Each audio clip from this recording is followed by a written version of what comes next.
چونکہ پاکستان میں you like to watch politics, آپ کو بہت زیادہ شوق ہے سننے کا، دیکھنے کا اور ہمیں آپ کو بتانے کا۔ اس وقت جو مطمع نظر ہے ہمارا پولیٹکس کو لے کر وہ یہ ہے کہ پاکستان میں آئی پرسنلی تھنک کہ احتجاجی سیاست ذرا نہیں ہونی چاہیے تو بہتر ہے پاکستان کی معیشت کے لیے، لیکن چل رہی ہے۔ تحریک انصاف نے آپ کو یاد ہے ایک فائنل مارچ کی کال دی تھی اور اس کی ناکامی کے بعد جو سیاسی جماعت ہیں، مختلف جو سیاسی جماعتیں ان سے انہوں نے رابطے کرنے کا فیصلہ کیا تھا، چونکہ اس مارچ کے حوالے سے ان کے جو مقاصد تھے وہ حاصل نہیں ہوئے تھے، اور اب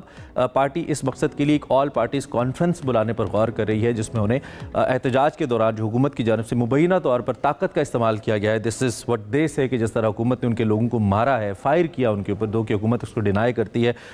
وہ اس کے اوپر اپنی اسٹریٹجی بنانے کی کوشش کر رہے ہیں۔ پی ٹی آئی اسلام آباد میں ایک اور مارچ کے ساتھ آنے کا بھی ارادہ رکھتی ہے اور خیبر پختونخوا میں بھی جلسے کرنے پر غور کر رہی ہے، چونکہ ان کو ایسا لگتا ہے کہ جو ہمارے مقصد تھا ہمارا، پی ٹی آئی کو ایسا لگتا ہے کہ وہ مقصد ہمیں حاصل نہیں ہوا، سو اس کو لے کر P T I is trying to revive that thing, کہ جس کی وجہ سے وہ چاہتے ہیں کہ ان کا احتجاج ہو، اور اس کا بنیادی مقصد یہ تھا کہ ان کے جو چیئرمین ہیں عمران خان صاحب، ان کو رہا کیا جائے۔ اس وقت ہمارے ساتھ شوکت یوسف زئی صاحب ہیں، ان سے کرنٹ سچویشن پہ بات کر لیں۔ جو پارٹی کے اندر مختلف اختلافات کی خبریں ہیں، اس کو ویسے پی T I of and on deny کر چکی ہے، اس پہ بھی ہم بات کر لیتے ہیں اور ان سے پوچھ لیتے ہیں کہ وہ اس ساری صورتحال پہ کیا رائے رکھتے ہیں۔ شوکت صاحب تھینک یو ویری مچ۔ اس دن تو بڑے مایوس تھے، ہم نے دیکھا کہ آپ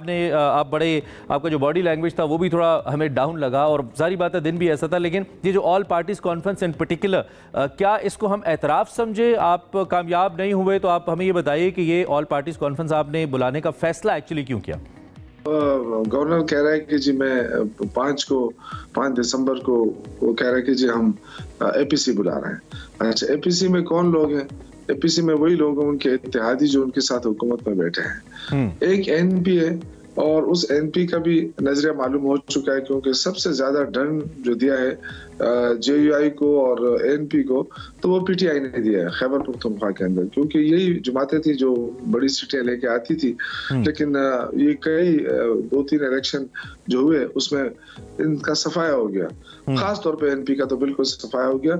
اور ایک سیٹ جو ہے ایم ایل ولی کی جو ہے وہ بھی آپ کو پتا ہے کہ وہ بھی باہر سے مانگی تانگی سیٹ ہے، تو اس پہ ان کا نظریہ تو معلوم ہو چکا ہے۔ انہوں نے کہا جی پی ٹی آئی پہ بین لگ جائے، تو اگر بین لگانے کے لیے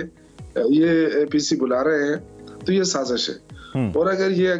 چاہتے ہیں کہ سیاسی عمل کو آگے لے جایا جائے، سیاسی سیاسی طور پہ حالات کو بہتر بنایا جائے تو ٹھیک ہے، لیکن مجھے نہیں لگ رہا ہے، کیونکہ اب تک جو بھی گورنر ہاؤس میں بیٹھے شخص کے بارے میں کہہ سکتا ہوں گورنر، اس کا آئینی عہدہ ہے، لیکن وہ اب تک جب سے وہ آئے ہیں وہ سازشیں کر رہے ہیں، وہ ایک قسم کا کوئی عمل ان سے ایسا نہیں ہوا جس سے